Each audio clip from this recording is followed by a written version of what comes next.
Hi guys, welcome to Madly Meals. Hope you all are doing very good. இன்னும் ஒரு நல்ல ரெசிபியோட மீண்டும் உங்கள் எல்லாரையும் இந்த vlogல சந்திக்கிறதுல ரொம்பவுமே மகிழ்ச்சி. இன்றைக்கி நாங்கள் ஒரு சூப்பரான பூசணிக்காய் கேக் ரெசிபி தான் பார்க்க போகிறோம். அது பார்க்குறதுக்கு முன்னாடி நம்ம சேனலுக்கு நீங்கள் புதுசாக இருந்தால் மறக்காமல் சப்ஸ்கிரைப் பண்ணி பெல் பட்டனையும் கிளிக் பண்ணிவிடுங்க. அப்போ தான் நான் போடுற வீடியோஸ் எல்லாமே உங்களை வந்து சேரும்.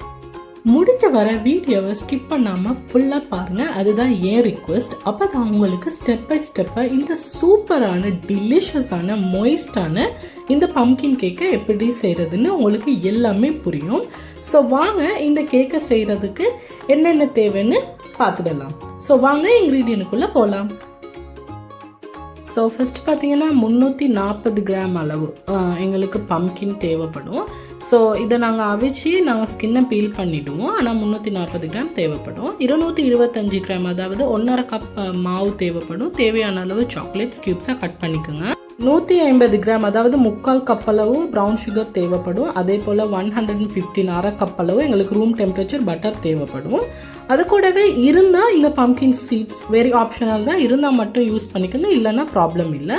1 teaspoon cinnamon powder, 1 teaspoon baking soda, 2 முட்டை எடுத்து வச்சுக்கோங்க. ஃபஸ்ட்டு ப்ராசஸாக பார்த்தீங்கன்னா நாங்கள் இந்த பம்கின்ஸை நல்லா ஸ்டீம் பண்ணி எடுத்துக்கொள்ள போகிறோம் ஸ்டீம்னரில் வச்சு. இதை ஸ்டீம் பண்ணதுக்கப்புறமா இது இப்படி தான் இருக்கும் கைஸ். ஸோ இதோட ஸ்கின்னை நல்லா பீல் பண்ணி எடுத்துக்கோங்க. பீல் பண்ணி நாங்கள் அது உள்ளுக்கு இருக்கிற சதையை மட்டும் எடுத்துக்க போகிறோம். ஸோ சதையை எடுத்து இந்த மாதிரி ஒரு பவுலில் ஆட் பண்ணிக்கோங்க. ஆட் பண்ணதுக்கப்புறமா நல்லா மசிச்சு விட்டுடுங்க ஒரு தடவை. உங்களோட கைகளாலேயே நல்லா அமர்த்தி விட்டுடுங்க. இதை நாங்கள் அவனில் பேக் கூட பண்ணிக்கலாம். பட் ஸ்டீம் பண்ணி எடுத்துட்டிங்கன்னா கொஞ்சம் ஒர்க்குமே ஈஸியாக முடிஞ்சிடும். டேஸ்ட்டில் எந்த ஒரு மாற்றமுமே வராது, ரொம்பவுமே சூப்பராக இருக்கும். நீங்கள் இப்படி செஞ்சு முடித்ததுக்கப்புறமா பம்கினில் வந்து தண்ணி இருந்துச்சுன்னா மட்டும் நீங்கள் எடுக்கிற சில பம்கின்ஸை பொறுத்தது, பட் மோஸ்ட்லி நீங்கள் அவிச்சிங்கன்னா அது கட்டாயமாக தண்ணி விடுறதுக்கு 100% சான்சஸ் இருக்குது. ஸோ இந்த மாதிரி நல்லா ஒரு தடவை மிக்ஸ் பண்ணி விட்டுட்டு நீங்கள் வந்து ஸ்ட்ரெயினர் வச்சு நீங்கள் இந்த பம்கின்ஸை கொஞ்சமாக வடித்து எடுத்துக்கொள்ள போகிறீங்க. ஏன்னா இதில் வந்து எக்ஸசிவான வாட்டர் நிறையவே இருக்கும். ஸோ உங்களுக்கு வீடியோவில் நான் காட்டுவேன். இந்த மாதிரி ஒரு பவுலில் வேறையாக நீங்கள் ஒரு ஸ்ட்ரெயினர் வச்சு கொஞ்சமாக நீங்கள் அழுத்தி நல்லா ப்ரெஸ் பண்ணி விட்டுட்டீங்க ஸ்பூனால் அப்படின்னா அதில் இருக்கிற எக்ஸசிவ் வாட்டர்ஸ் எல்லாமே வந்துடும். ஸோ உங்களுக்கு வந்து அப்போ இந்த பம்கின் கேக்கு செய்யும் பொழுது இந்த நிறைய வாட்டர் அதாவது தண்ணி நிறைய விடாது கேக்கில். ஸோ இந்த மாதிரி உங்களோட பம்கின் பேஸ்ட் எல்லாத்தையுமே ஒரு தடவை நல்லா ப்ரெஸ் பண்ணி அந்த வாட்டர்ஸை வெளியே எடுத்து விட்டுடுங்க. உங்களுக்கு வீடியோவில் பார்த்தாலே தெரியும் நான் எவ்வளோ ப்ரெஸ் பண்ணுறேன்னா அவ்வளோக்கு அதில் வாட்டர் வந்துகிட்டே இருக்கும். சில பம்கின்ஸில் வாட்டர் குறைய இருக்கும், சில பம்கின்ஸில் கூடவே இருக்கும் வாட்டர். ஸோ இந்த மாதிரி நல்ல ஒரு தடவை ப்ரெஸ் பண்ணிவிட்டு அந்த பேஸ்ட்டு அதாவது நல்ல ஃபைன் பேஸ்ட்டாக வந்துடும் நீங்கள் எல்லா வாட்டரையும் எடுத்ததுக்கு பிறகு. ஸோ இந்த மாதிரி ஃபைன் பேஸ்ட்டாக எல்லாத்தையும் நீங்கள் எடுத்துக்கோங்க. பாருங்கள், நான் எல்லாத்தோட வாட்டரையுமே ஃபுல்லாக ஈவனாக கம்ப்ளீட்டாக எடுத்துட்டேன். இதை எடுத்ததுக்கு அப்புறமா ஒரு மிக்சிங் பவுலில் உங்களுடைய 2 எக்கையும் உடச்சி ஆட் பண்ணிக்கோங்க. அந்த எக்கை ஒரு பீட்டர் வச்சோ அப்படி இல்லாட்டி விஸ்கர் வச்சோ நல்லா விஸ்க் பண்ணி விட்டுடுங்க ஒரு தடவை. பீட்டர் இருந்துச்சுன்னா பீட்டர் வச்சு நல்லா பீட் பண்ணி விட்டுடுங்க. இந்த முட்டை வாசம் போகிறதுக்காக தான் நாங்கள் பீட்டர் யூஸ் பண்ணிக்கொள்கிறோம். ஸோ பீட்டர் இல்லாட்டியும் பரவாயில்ல, நீங்கள் விஸ்கால் ஒரு தடவை நல்லா விஸ்க் பண்ணிக்கலாம். ஸோ அது கூட நாங்கள் எங்களோட ப்ரௌன் சுகரை ஆட் பண்ணி மறுபடியும் ஒரு தடவை நல்லா நாங்கள் பீட் பண்ணி கொள்ள போகிறோம். அப்படி ஒரு டேஸ்டான கேக் கைஸ். நான் வந்து மோஸ்ட்லி வீட்டில் செய்யக்கூடிய கேக் இந்த பம்கின் கேக். உங்களுக்கு பம்கின் போட்டதே தெரியாது, அவ்வளோ டேஸ்டியாக இருக்கும் இந்த கேக். நீங்கள் டெஃபினட்டாக ட்ரை பண்ணி பாருங்கள் வீட்டில். நல்லா பீட் பண்ணி எடுத்ததுக்கு அப்புறமா நாங்கள் எடுத்து வச்சுக்கிற பம்கின் பேஸ்ட்டு அதை நாங்கள் அழகாக ஆட் பண்ணிக்கொள்ள போகிறோம். இதில் அதை ஆட் பண்ணதுக்கப்புறமா எங்களோட பட்டரை நாங்கள் மெல்ட் பண்ணி அதாவது டபுள் பாய்லர் வச்சோம் அப்படி இல்லாட்டி மைக்ரோவேவ் யூஸ் பண்ணியோ நாங்கள் ஒரு தடவை மெல்ட் பண்ணிவிட்டு பட்டரை ஆட் பண்ணோன்னா இன்னுமுமே டேஸ்ட் கொஞ்சம் நல்லாவே இருக்கும். கொஞ்சம் லூஸ் டெக்ஸ்சர் கிடைக்கும் எங்களுக்கு மாவு போட்டு மிக்ஸ் பண்ணுறதுக்கு. ஸோ அதையுமே ஆட் பண்ணதுக்கப்புறமா நல்ல ஒரு தடவை மிக்ஸ் பண்ணி விட்டுடுங்க. பீட்டர் இருந்துச்சுன்னா நல்லா பீட் பண்ணி யூஸ் பண்ணி நல்லா மிக்ஸ் பண்ணி விட்டுடுங்க ஒரு தடவை. ஸோ இந்த பெட்டரை பார்த்தாலே உங்களுக்கு தெரியும், பெட்டர் இப்படி தான் இருக்கணும். இப்போ நல்ல ஒரு விஸ்கர் வச்சு நல்லா ஒரு தடவை பீட் பண்ணி விட்டுடுங்க மாவை ஆட் பண்ணுறதுக்கு முன்னாடி. ஸோ இப்போ எங்களோட மாவை ஃபுல்லாக நாங்கள் அதில் ஆட் பண்ணிவிட்டு அது கூடவே எங்களோட சினமன் பவுடர் ப்ளஸ் எங்களோட பேக்கிங் சோடா 2யுமே ஆட் பண்ணி நல்லா ஒரு தடவை கலந்து விட போகிறோம். பேக்கிங் சோடானா உங்களுக்கு தெரியும் தான் ஆப்பா சோடான்னு நாங்கள் சொல்லுவோம் தானே, பயோகார்பனேட் சோடா, அது எல்லாமே இதுதான், பேக்கிங் சோடா தான் அது, பேக்கிங் பவுடர் இல்லை, பேக்கிங் சோடா.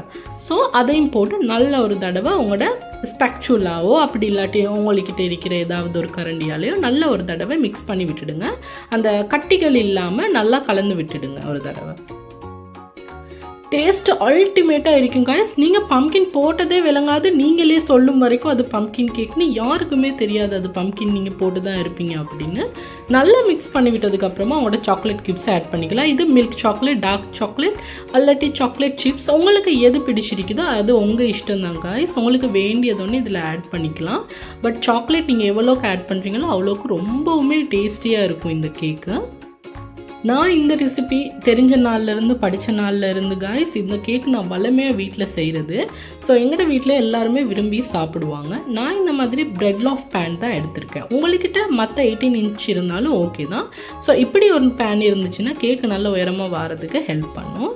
ஸோ அதில் பேக்கிங் ஷீட்டை போட்டு நீங்கள் கொஞ்சமாக பட்டர் அப்ளை பண்ணி, கேக் ப்ராசஸ் தான், பேனை ரெடி பண்ணி அதில் உங்களோட பட்டரை அழகாக அப்ளை பண்ணி விட்டுடுங்க. இந்த மாதிரி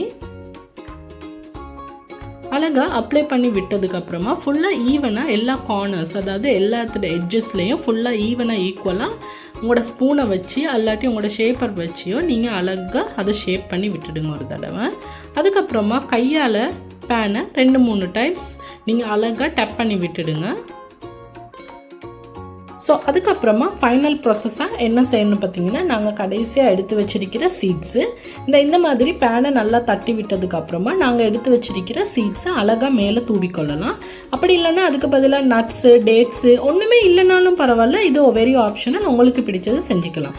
இந்த டைமில் உங்களோட அவன் 10 மினிட்ஸ்க்கு நீங்கள் ப்ரீஹீட் பண்ணி வச்சுருக்கணும் அவனை. அழகாக மேலேயும் கீழேயும் போட்டு இதை நீங்கள் 175 டிகிரி செல்சியஸில் 50 நிமிஷம் அழகாக பேக் பண்ணி எடுத்துடுங்க.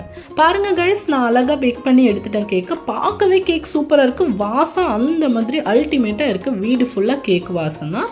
ஸோ இதை அழகாக ஒரு தடவை ஃப்ளிப் பண்ணி விட்டுடுங்க இன்னொரு பேனுக்கு. கேக்கு நல்லாவே ஆறி வரட்டும். நல்லா ஆறினா தான் கேக் வந்து ரொம்பவுமே டேஸ்டியாக இருக்கும்.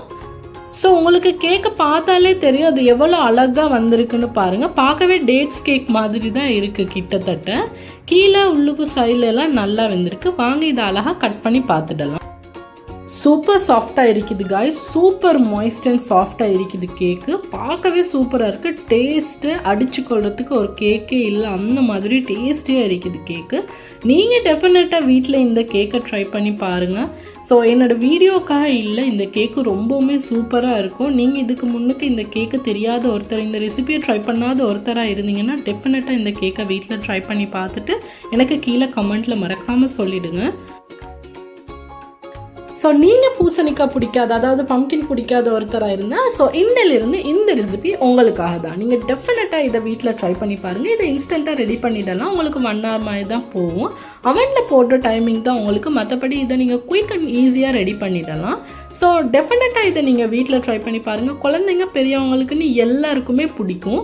நீங்கள் சுகருமே குறைச்சி தான் போடுறீங்க, ஏன்னா பம்கினில் இருக்கிற ஸ்வீட் தான். பட் பம்கின்ட அந்த வாசமோ அந்த பம்கின்ட இதோ வரவே வராது. பட் அதோட டேஸ்ட் மட்டும் அல்டிமேட்டாக வரும். ஸோ இந்த வீடியோவிலேருந்து டெஃபினட்டான நல்ல டிப் ஒன்று நீங்கள் எடுத்திருப்பீங்கன்னு நான் நம்புகிறேன். இதை நீங்கள் செஞ்சு பார்த்துட்டு எனக்கு கீழே மறக்காமல் கமெண்ட்டில் சொல்லிவிடுங்க. அதே போல் சப்ஸ்கிரைப் பண்ணி பெல் பட்டனை கிளிக் பண்ணிவிடுங்க for more recipes and videos. இதே போல் நல்ல நல்ல வீடியோஸோட ரெசிபீஸோட மீண்டும் நான் வந்து இந்த vlogல உங்களை நான் சந்திக்கிறேன். Until then, take care. Bye bye.